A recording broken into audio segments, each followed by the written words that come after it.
இறை வார்த்தை லூக்கா நற்செய்தி அதிகாரம் 5 இறைவசனங்கள் 12 முதல் 16 முடிய.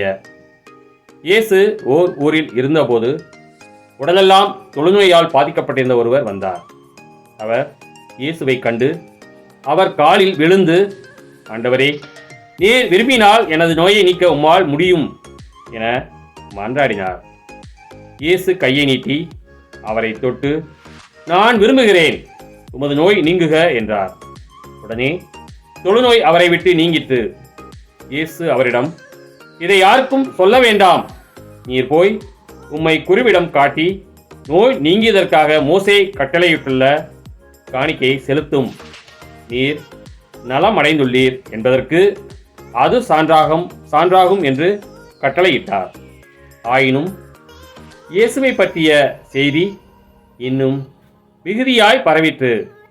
அவரது சொல்லை கேட்கவும் தங்கள் நோய்கள் நீங்கி நலம் பெறவும் பெருந்திரளான மக்கள் அவரிடம் கூடி வந்து கொண்டிருந்தார்கள். அவரோ ஆள் நடமாட்டம் இல்லாத இடங்களுக்கு சென்று தனித்திருந்து இறைவனிடம் வேண்டி வந்தார். கிறிஸ்துவின் நற்செய்தி.